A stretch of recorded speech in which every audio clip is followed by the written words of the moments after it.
A half-life is the time required for one half of a radioisotope's nuclei to decay into its products. So let's start with an example. You start with 240 grams of a sample of radium. If its half-life is 10 days, how much will be left after 40 days? Express the answer in grams, percent, and as a fraction. So the first thing we want to do is realize that this is the equation for the decay of radium, so we can see that happening right here. Now, what we want to do first is find how many half-lives are in this problem. In order to do that, we have to look at what it says the total number of days is, which right here it says 40, divided by the half-life of the sample. So that is 10 days. So if you do 40 days divided by 10 days, you see that there are 4 half-lives in the problem. Now that's where we can begin. So we start with 240 grams of radium. Now, if we divide that in half, hence the term half-life, you would get 120. This represents one half-life right here. So we're going to do that again to get 60, again to get 30, and a fourth time to get 15 grams. So you see you have 1, 2, 3, 4 half-lives to get your total of 15 grams. Now that will get you the grams for this problem. But sometimes it can be worded a little bit differently. So let's say that it asked you for the percent. Well, in order to start, we would start with 100% because that is the total number. And to get our first half-life, we would divide by 2 to get 50%. Divide by 2 again to get 25%. And divide by 2 again to get 12.5%. And finally divide by 2 one more time to get 6.25%. Again, that is 1, 2, 3, 4 half-lives. So your total percent would be 6.25. The final way that this problem can be asked is to be expressed in a fraction. Now, because it is a half-life, we start with 1/2. To get that, we multiply it by 1/2 again, and we do this 4 times in order to get your total, which is 1/16. So this problem can be answered 3 ways: in grams, as a percent, or as a fraction.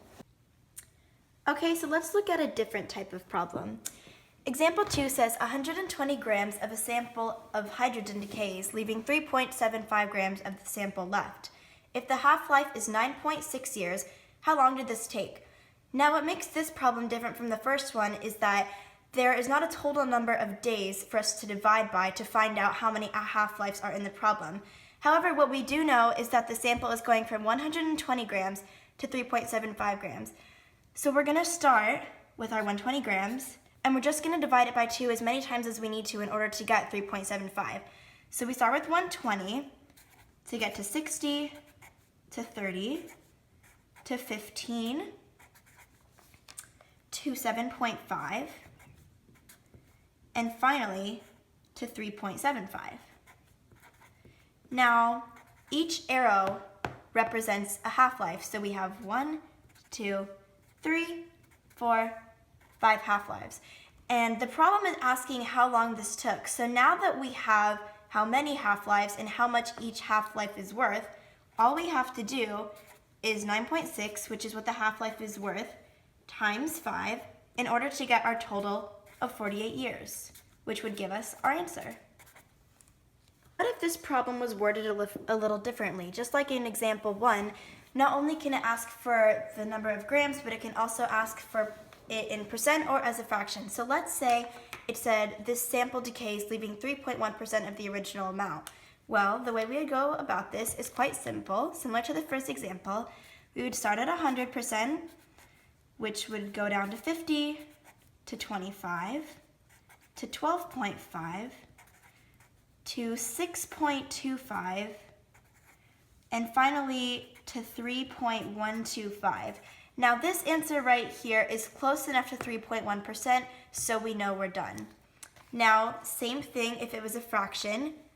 If the problem asked us to find a fraction, which in this case 1/32, we would do something very similar, meaning we start with 1/2.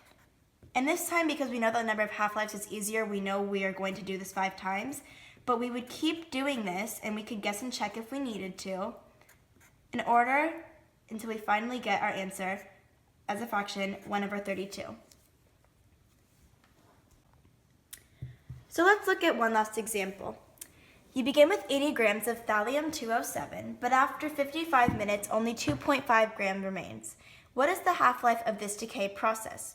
So the difference between this problem and the other two examples is that we have the total amount of time, but we don't know what the half-life is equal to.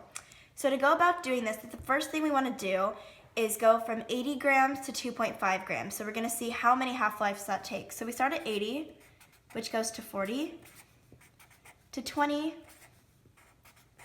to 10, to 5, and finally to 2.5. So we know we got from 80 grams to 2.5 grams, and that took 1, 2, 3, 4, 5 half-lives. So now that we have the number of half-lives, we need to figure out how much one is worth. Well, we have the total time, which is 55 minutes. So in order to solve the problem, all we have to do is divide the total time by the number of half-lives. So all you do is divide 55 by 5 to get 11, meaning that there are 11 minutes per half-life of this sample. And that is the answer.